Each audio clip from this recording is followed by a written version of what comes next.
Well, hello everyone, and welcome to the podcast. My name is Billy Dees. I'm absolutely thrilled that you are here. If this is your first time here, welcome. We are primarily a commentary and an interview podcast. You can find the Billy Dees podcast pretty much anywhere podcasts are found, including Apple Podcasts, Spotify, iHeartRadio, on down the line. And you can follow me on Twitter. That's kind of like my social media home, but you have to be nice. You can disagree, but you have to be nice. At Billy Dees. On the Zoom line with me today is Stephanie. Stephanie, how are you?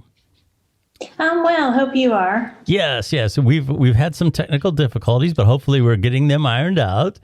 Let me tell the audience a little bit about you. You are here today to share your story of trauma and recovery.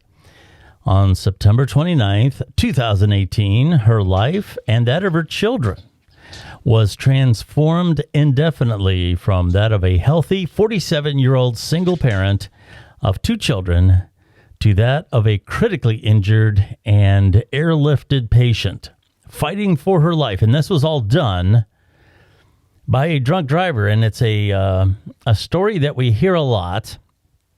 We've talked in pre-production a couple times. I always tell you that I'm going to ask you about forgiveness, but I don't want you to answer until the end of the interview. My quick 2 cents on this is an accident in the truest sense. A situation comes up in traffic. You have a split second to zig or zag and you make the wrong decision. I mean, I believe I could forgive that. And I believe I could, to some extent, forgive a distracted driver. Here again, truly distracted. To me, if you are holding your phone and you're reading something, that's not being distracted. That's being careless. But a lot of times somebody will blow a horn, or there's somebody doing something on the side of the road or whatever, and you're like, hey, what's that? And all it takes is your attention to get diverted, and the next thing you know, you're rear-ending somebody or what have you. But to me, when you get behind the wheel of a vehicle and you are impaired in some way, and in some cases, some of these individuals have histories of doing this, that to me implies a willful disregard for the other people around you. But that's my opinion. I'll get your opinion on it at the end of the interview. Let's talk a little bit about you. Let's talk about before the accident. Where were you from? And kind of tell us a little bit, your brothers, sisters, tell us a little bit about your life. Okay. Well, I'm from Cincinnati, Ohio, and I have two parents in the home that have been there with me. I have a older sister, an older brother, and a younger sister. So I'm kind of clustered in there in the middle. Okay.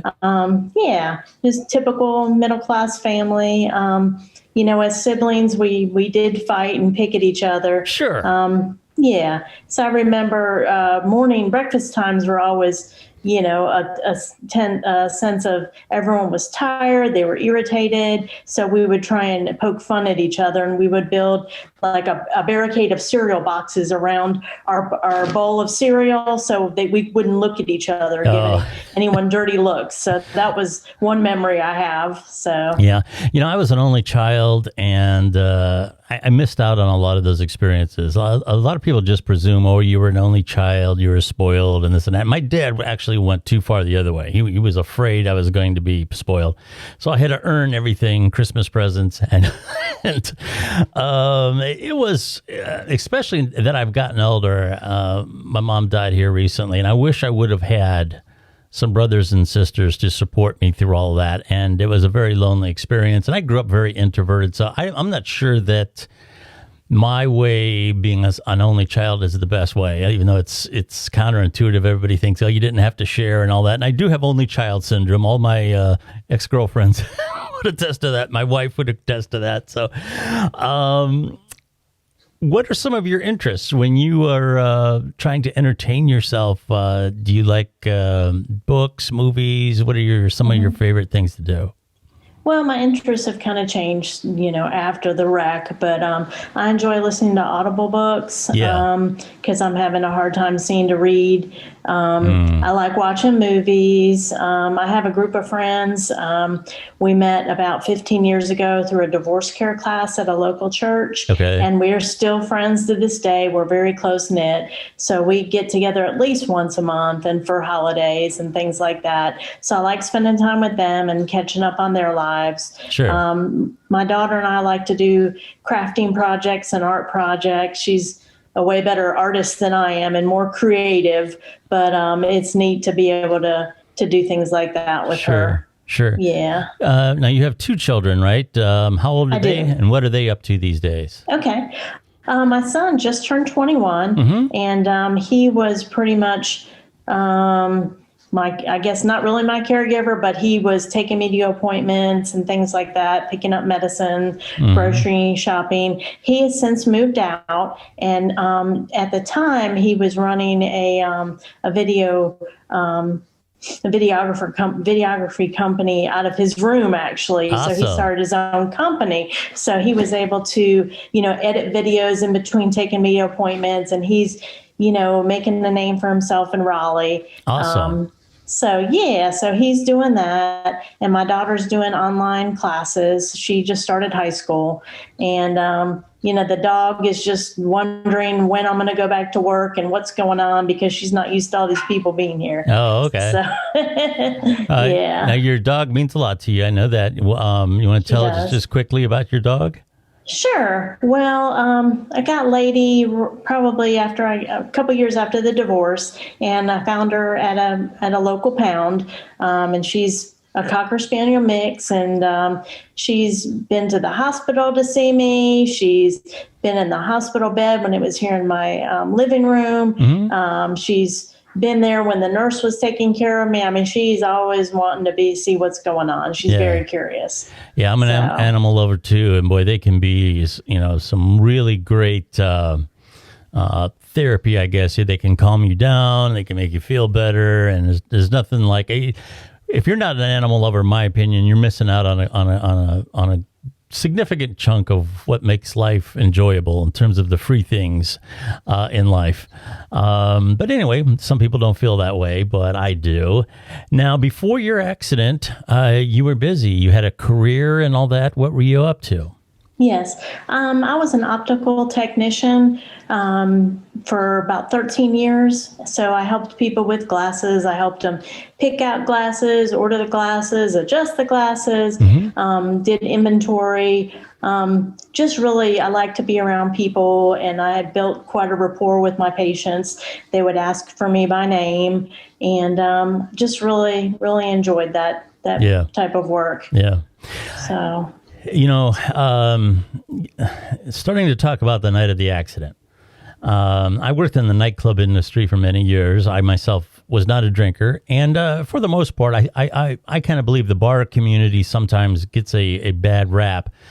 A lot of people, and I knew many of them, would come out to hear me play. When I did stand-up, they'd come out with their wife, girlfriend. They were hardworking during the week. They just wanted to unwind. But there was, an element of people who took it too far. And going home late at night, I had a number of close calls. One night in particular, I was on the expressway, and the road kind of bent, and I was pretty used to seeing headlights off in the distance and not knowing exactly where they were, but as the road straightened, the lights moved off to the left. And this one night, it was zeroing right in on me, and I knew somebody was in the wrong lane, and that is just absolutely terrifying. So it's one of these things. What happened to you can happen to anybody, and late at night is probably one of the more common times. But quite frankly, people who have drinking and driving problems, they're out all day. It could be any time. And those nights in particular, I often have told myself if I would have left just a little bit later or just a few seconds one way or the other, I might not have noticed them in time. I may not have been able to turn. And it's sometimes fate, just a few seconds one way or the other can make such a big difference. So one of the first things when I talk to someone who's been through something like this, like you have, is kind of what led up to that instant. You were visiting a boyfriend at the time, and how did things go that evening? Did you feel okay? And was it a relatively normal evening as far as you were concerned? Yes, it was. I had met someone for several months prior, and I thought that, we were very compatible. He had a great sense of humor. And we came over, I went over to his house to watch a movie and eat dinner. And, I, looked at the time and I said, well, I better head back to where I live. It's about a 20-minute drive. Okay. So it was like before 11 o'clock at night. And, then the next thing you know, after I left his house, I remember waking up in the ICU. Yeah. So Nothing really about the accident. You don't remember seeing headlights or anything like that? No, I don't. Okay. No. All right. The next question I would have of you is, I hope I'm a strong person. One of my worst fears is being incapacitated. I really don't have a fear of dying per se. Not that I have a death wish or I'm suicidal or whatever, but that doesn't really weigh on my mind. I just don't want to end up in a situation where, I'm laying there, I'm in pain. And I don't know if I could have the strength that you did. Can you tell me a little bit about waking up and becoming aware? And just for the audience, what I'm referring to is you're waking up. Where am I? What is this place? What's going on? And as the information is coming in, as you're figuring out, as people are telling you you've been badly injured and so forth, what goes through your mind? Well, the first thing I remember was the machines beeping. Yeah. And then I just a chill. I felt a little chilly. So the senses were starting to come into play. I opened my eyes and I noticed I couldn't see. Oh. And I couldn't talk. I was hooked up to a ventilator and I had a trach tube. So I was very helpless and it felt horrible. Yeah. And I was on all sorts of drugs, fentanyl. I mean, I can't, Dilaudid. All sorts of stuff because I was I was badly, severely injured. So, yeah. And then I did remember seeing my parents, and I remember seeing my pastor, who was there. And I really didn't get a sense of why are they here, what happened to me. Mm-hmm. So, yeah. Was there any sense of panic, like you're in a nightmare or anything like that? Yes. And I still kind of struggle with memories of that trauma and just try and figure it out in my brain. But yeah, I was panicked. I was fearful. Yeah. So now, a lot of times after an injury like that, the first 24, 48 hours are very critical in terms of making sure that you're going to survive. correct. What were some of the most critical injuries that the doctors were concerned about first to keep you alive? Yeah. Sure. From what I've been told, I had a punctured lung. Ooh. And all my ribs on my right side were broken, several on the left. Between that, they had me hooked up to a ventilator. So that was initially their concern. And then I guess they did an image of my neck and they said, oh, we need to switch gears. Her neck is broken. So I was told I had a hangman's fracture. So they had to induce a coma and they fused my neck. It's like C1 and C2 are permanently fused. So I have very, very limited range of motion, turning right and left. Yeah. So that was the initial concern. And then kind of the other injuries followed suit. I had a lot of damage to my foot. They called it a Liz Frank fracture. My tibia was also broken. And then on my other side, my femur was broken. Oh, man. And then I had trauma to my hand. So, everything was pretty critical, but the leg was first, and then they switched gears to the neck once they found out that was an issue. Did you have an airbag? That's one of the next questions. I did, and it did deploy. So I guess at the rate of speed, because I was head on at over 55 miles an hour, and he pushed me in probably about 500 feet. So, yeah. It's like the neck, just like a whiplash or something. Yeah. I mean, the cars are actually built to, they're called crumple zones. I mean, and between the crumple zones and the airbag, they can absorb a lot more impact than what an older car used to. You hear a lot of people say, oh, they don't build them like they used to. But, those tanks, when they ran into a wall, didn't have a dent in them, but the people inside were, a mess. Now that impact is absorbed. But obviously, when somebody is coming that fast, there's only so much that the car and the situation can do. And was this is going to sound like an odd question, but was it a perfect head-on collision, which is the worst? Most head-on collisions are partial and they spin off. But yours seems like it was pretty head-on directly. Yes, it was a head-on collision from what I saw in the accident report. Wow. Yeah. Okay. As you're obviously past the initial concern of the injuries, and now you realize you have a long road of recovery.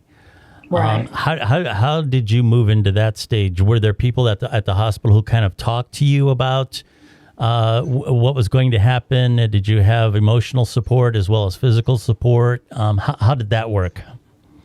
Most of the emotional support came from my pastor and associate pastor and my friends that came to visit, and my family tried to provide support. But I really didn't know what was going on. I didn't know the process, that I would be in the ICU for so long, the step down unit, the rehab unit. I didn't really know how that all was going to work. I just knew that, when I woke up, I was in pain. Yeah. So, yeah, but I did have some excellent therapists there that motivated me and helped me get as far as I, got while my time there. So. Your children, and I presume the older son, was suddenly put into the role of caregiver. Yes, and that's something that a lot of people don't expect to be doing until later in life. Right. How did that transition take place? Did you talk to your son? And I would imagine that would be a hard position to be in because you want help, but obviously he's just getting his life started. You don't want to, derail his dreams or anything like that. So how did that little balancing act work? Well, initially my parents came to help out. They stayed with me for about 5 or 6 weeks, and they would go home on the weekend. But one weekend they didn't come back. So we were kind of left with, this is it. And I was sleeping in the hospital room, in the living room. I had to use a sliding board to get from the bed to the wheelchair, from the wheelchair to the bathroom. But at that point, I was lucky that I had a nurse. So it's like when my parents left, the nurse was in place. So I guess that made them feel a little better that I was being cared for. So we didn't have a discussion. It was just like, hey, this needs to be done. I need to get prescriptions, grocery shopping. I had to drive back and forth to an hour away where my appointments were, because that's where I was airlifted to. So yeah, there was really no time for discussion. Yeah. So it just fell into that role. Well, it sounds like your children were pretty incredible. And I'll say, because I've known a lot of people who haven't been so lucky with support from their children. So yes. I think, you should have a lot to feel good about there. You mentioned your parents. I'm guessing your parents were, obviously they're older, probably had limited capability to help you. That's right. Yeah. So that obviously you couldn't expect them to do too much. Yeah. And trauma does, affects everyone differently. Yeah. It's very traumatic for them to see me like that. Trauma has destroyed a lot of relationships. I'm no longer seeing the guy, that I was with, due to trauma and just different expectations and not healing quick enough. And It's not a good situation. Yeah, it's a lot to deal with. There's no question about that. As time went on, before we get into what happened with the drunk driver and some of what happened there, the other thing that I'm generally aware of this, and I'm pretty sure that it's true in your case too, that there's not only a battle with yourself, but unfortunately, we're in a situation where you have to battle getting financed. You've lost income. The medical bills, I'm guessing insurance covered some, not some of the other, and on down the line. What were those battles like for you? Well, since I was employed, I had insurance through my job with a major medical provider, but they only paid so much. And then I got approved for some help with Medicaid. So, luckily they stepped in because I did not have a med pay plan on my driver's insurance. So there was no funds set up to pay for medical bills for me. So that was something I didn't even think about. I wasn't aware of. I was just trying to save money. Yeah. They offered short-term and long-term disability at my job, and being a single parent on a budget, I opted out on that. I mean, I'm young. What's going to happen to me? So that was a way to save money. And then even on my auto insurance, I just got the minimum, the amount in North Carolina, which was $30,000. Yeah. So, but yeah, the medical bills, I call myself the bionic woman, or because I have so many different parts and things that weren't meant to be there. And it's probably almost, I joke to say $1 million, but that may be quite right with everything I've had done. But, yeah, even with Medicaid, I was fortunate to get that program. It was a little, I'm not going to say degrading, but I felt like it's very hard to accept help and to get that. But, I am lucky to get that. But as far as when I got discharged and started physical therapy, they had hard limits on physical therapy. In my opinion, it's like they would pay for someone to get worse, but not better. Yeah. And an example of that is I was supposed to have an electric wheelchair when I got home because with a limited mobility of my hand, I couldn't push a regular wheelchair. So that never quite happened when I got discharged. They gave me a loaner, and it was like several months. So I just kept the loaner. And by the time they approved me, I didn't need it anymore. I said, well, I don't want to waste money on an electric wheelchair. Just give me a regular wheelchair. Yeah. I don't want to spend someone else's money for that. And then for the physical therapy part, I was doing speech therapy, occupational therapy, physical therapy. They paid for like 26 visits a year. Okay, well, I was doing 3 therapies 3 times a week. So that ran out quick. Yeah. And I called and tried to, mediate with them. And they basically didn't matter if you had a knee replacement or got hit by a Mack truck. That was it. It is what it is. And I was like, I'm not leaving, this isn't happening. And fortunately, the outpatient rehab facility where I live, I talked to the finance person, and I got approved for a charity care program. Oh, so great. I would pay co-payments, but I was able to continue my therapy, and I was able to get to where I am now, to walk unassisted. And I do, if I hadn't had that, I wouldn't have gotten this far. Yeah. So. I'll make a comment here. You don't have to comment. It's I don't know how something like healthcare has become such a political football. I'll just say this. You don't have to comment on it. My own personal opinion is that we really have to stop thinking about health insurance as insurance. The concept of insurance is a for-profit business model that manages risk. Okay. So you have a group of 100 people, and they all pool their resources, betting on most of them, or if not anyone, will have an accident or something will go wrong. And if it does, they all pull together to pay that cost. The reason that that doesn't work with healthcare is because you need preventative care. Virtually everyone at one time in their life is going to get sick or they're going to get hurt. There is no managing risk. It's absolutely guaranteed to be needed. And I kind of feel that we need to really take the concept of insurance and managing risk out of healthcare. But quite frankly, I don't know if that's going to happen anytime soon. It's just too complicated, and that's a shame. With that being said, let's talk about the drunk driver. Let's start with that night. Was he injured, or what happened to him? I was told later, like actually when I saw him in court, the public defender said that, oh, he had 2 broken ankles.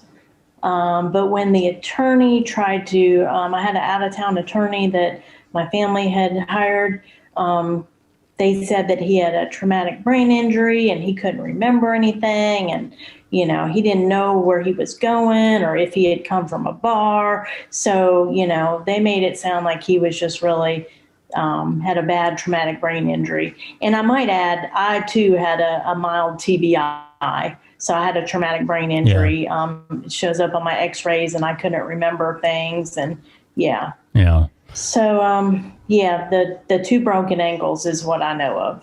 Okay. So he evidently tested positive for alcohol use. And what was the outcome of that proceeding? Was he charged? What happened there? Okay. Well, just to kind of the backstory Sure. is when I was in the hospital, my brother, who lives in Florida, had contacted MAD, Mothers Against Drunk Driving, okay. and talked to a representative about my situation. And they said they sent a pamphlet to me, and he told me he had contacted them, and I didn't really know much about them. But in talking to them, they provided me with a MAD advocate. So she was able to go to court with me and kind of guide me through the proceedings. Fantastic. I wrote a victim impact statement and got her opinion on that. And I was able to read it in court in front of a judge. My children were behind me. Oh, that was a tough day. That was really tough. That was probably, I feel a real sense of accomplishment in having to face him and to actually tell my side of the story. I could barely see to read. I had my paper really close, you know, as I listed off all my injuries and how this has impacted my family, and that drunk driving is 100% preventable crime. Yeah. You know, it is a crime. I mean, this was not a typical accident. It was a decision. So as I read that, and I got louder towards the end of it, as I want him to be sentenced to 100%, you know, the maximum sentence according to the law. The judge leaned back in his chair, kind of blew out a breath, like, whew, and he said, "You are very brave." Yeah. I'll never forget that. And then he was sentenced to, he got charged with felony DUI with serious injury. Mm-hmm. So that sentence in North Carolina covers the flat minimum is 16 to 29 months. Now, I'll have to kind of back that up with, I was told that 3 weeks after he crashed into me, he got pulled over for a DWI. So they postponed the first case to see, you know, how much he was going to get in trouble with me. Yeah. Because there was no injuries in the second case. And I never heard anything. So recently I reached out to the DA, and she told me what happened, that he did not get cited for the first DUI. He said they said that they didn't have probable cause to stop him because I believe his wife called it in. She noticed he had left the house and he'd been drinking. So that got dismissed, and that's a real shame. But they did revoke his license, his driver's license. I don't know if that's a good thing or a bad thing, because you figure he could drive another vehicle. Yeah. If he had an interlocking device, at least he would be, you know, have to blow in the instrument before he could drive. But from what I know, I believe he's a 60-year-old. He's 60 years old. So at that point, you're thinking chronic alcoholic. At least that's my assumption. Sure. So, yeah. And I was told that he just got released from jail probably about 3 weeks ago. It was almost 2 years, my 2-year anniversary of the wreck, but he got credit for time served. So, yeah, he's out on probation. He's out on probation, and he does or does not have a license? It's revoked, so It's he revoked. does not. Yes. Okay. Yes. All right. Yeah, 2 years or however you want to slice it. 16 months. Yeah. Not even. Yeah. And not even, barely Yeah. a year and a half. Mm-hmm. Do you feel that was fair? No, not at all. Mm-hmm. I mean, my life has changed forever. My foot had so much damage. It's got neuropathy.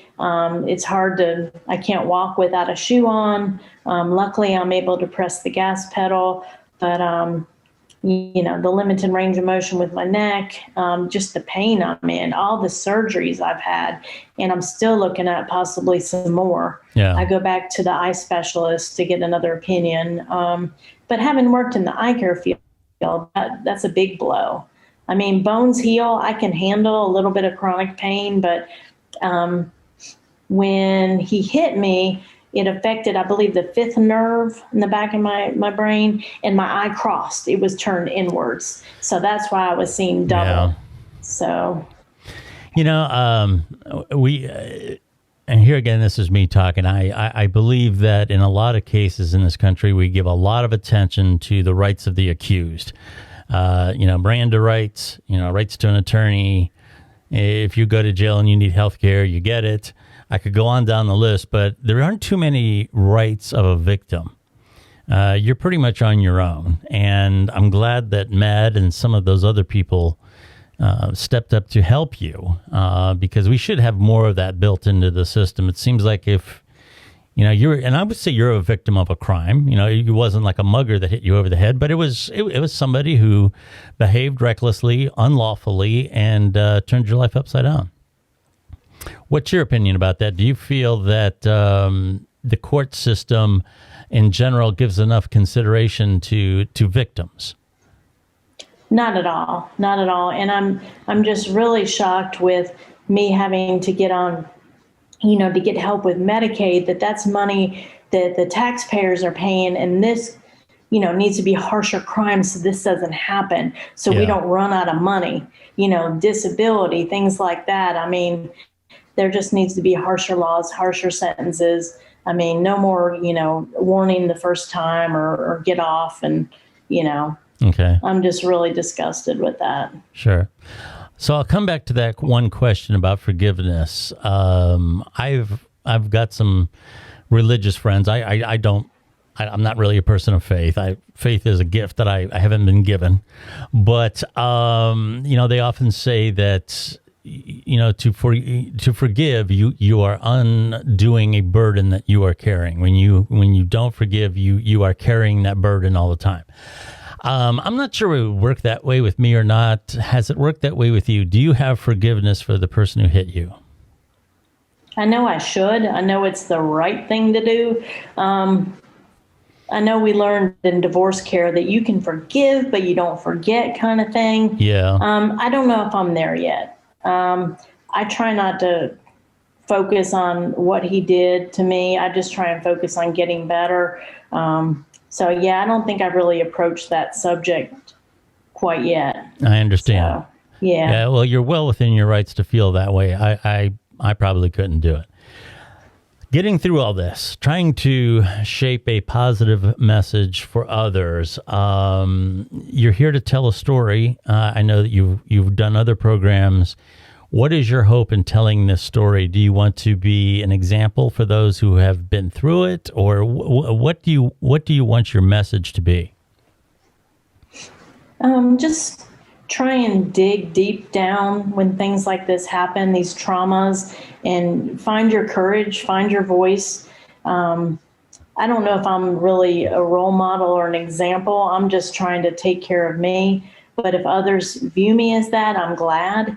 But I just think that you need to, Mr. Rogers used to say, look for the helpers. So look for the helpers in times of crisis. So because I've had those helpers, that's enabled me to be more compassionate towards others and be more positive. So I think I just want to spread more positivity. Even though my life sucks right now, there have been a lot of blessings and a lot of lessons. And, it's not the way it used to be. It never will be. But I'm just trying to, I guess the old adage, fake it till you make it type of thing. Yeah, sure. And I didn't mean to do this, but in a lot of the pictures, I did the thumbs up. Yeah. And that was kind of my sign. That was kind of, when the physical therapist had, I had a great physical therapist, inpatient and outpatient. Inpatient, the gentleman's name was Brian, and he was like an old football coach, and he'd always say someone's first and last name. So we would say, Stephanie, you're a rock star, you can do this. And I remember as I'm trying to get on the parallel bar, trying to pull myself onto the bars, he was just so motivational. Yeah. And he made me feel like I could do it. Yeah. And then, when I got home, I had a wonderful lady, Tina, and she actually retired when I was released from care. So it was really bittersweet, but she was awesome. She was a wonderful lady, very positive. So I try the positivity that others have showed me, I try and, pay it forward. Yeah. Well, that's probably listening to you, for as much as I know I probably sound a little negative when it comes to forgiveness and stuff like that. As much as I don't have patience for the type of people that did this to you, by the same token, that doesn't mean that I'm a negative person towards humanity. You just rattled off a whole bunch of people that made a difference, a positive difference in your life. And, that part of your story is just as valid. And it's also something that's worth telling because there's some good people in this world, as you can attest to. And they deserve some appreciation once in a while. We give, as a society, a lot of praise to football stars and basketball stars, and we call them heroes. But, there's people in this world who will, for $50,000 a year, will run into a burning house to pull you out. And they may not come out. And those are the people that we need to acknowledge, and I'm sure you've met them. Yes. Yeah. When my parents left, it was very hard. And my the person that took care of me, we started off bedside bathing, and that's, you really get to know someone real good after that. Yeah, I bet. And then, I made it in the shower, to the shower bench, to the shower chair. She got to see all these milestones, and she is like family to me.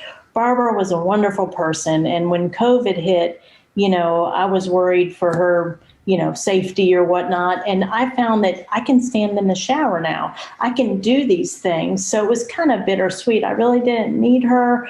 But my son said, well, can she come back and at least clean up a little bit so I don't have to do it? I said, that's not her job. Yeah. But she had a great relationship with my kids, with my dog. She'll call now and say, how's my favorite teenager? And ask how my daughter's doing. And she was just, I'll never forget her. And on the days that I would cry, and she'd tell me, it's going to be okay, Stephanie. It's going to be okay. So that is, the people like that make life what it is. Those kinds of people, we don't give them enough attention. We go to the negative a lot. I'm certainly guilty of that. And I'm so glad to hear that you've had those people. In watching your social media, I do notice that you do try to stay positive, the positive messages, the thumbs up, and these other things. Where can people find you online? You can find me on Instagram at therapywith.stephanie, or I'm also on TikTok. It's not just for the kids. Therapy.with.stephanie. As the final message of our interview, I think you have a journey that talks about pain. It talks about physical injury. It talks about emotional injury. It talks about, people who do bad things to you, but it also talks about people who love and support you, whether it be your family and your caregivers and other people around you, the professional caregivers and otherwise. What do you feel is your overall rounded message to people when they go search you out on social media or when they want to find out more about you? What is the message you want them to take with them? Never give up, no matter what you're going through. Divorce, injuries, any sort of pain, loss of a family member. Just never give up. We're more connected than we think. I mean, pain is we're just more connected. Sure. Through our pain. Absolutely. So, Stephanie, I want to thank you very much for coming on the podcast and telling us your story. Thank you. It's one that hits you in very much what I would call the prime of life. Your attitude and your strength, just like that judge said, is pretty amazing. Thank you very much for sharing. Thank you. Okay. For our listeners, I want to thank everyone for listening to Stephanie's story. Just a reminder, you can find us on all the major carriers. Our podcast, including Apple Podcasts, Spotify, iHeartRadio, on down the line. I don't know why I haven't done much with YouTube, but I will have a YouTube version of this podcast on the Billy D's Podcast on YouTube. We're also on Facebook, Billy D's Podcast on Facebook, and that's new as well. Our presence is very well established on Apple Podcasts and Spotify and all those other places, so do check us out again. You can tweet me. You just have to be nice. You don't have to agree, but I don't engage negativity on social media, but you're more than welcome to send me a tweet anytime at Billy D's. Thank you very much for listening to our podcast, and until next week, enjoy yourself. Thank you very much. Thanks. Well, hello everyone. I am Billy D's from the self-titled Billy D's Podcast. You can find me on Apple Podcasts, Stitcher, TuneIn, iHeartRadio, and many more of the best podcast networks. Join me for my commentary and interviews. Follow me on Twitter, real easy to find, at Billy D's. I am Billy D's. I'd love to have you listen in.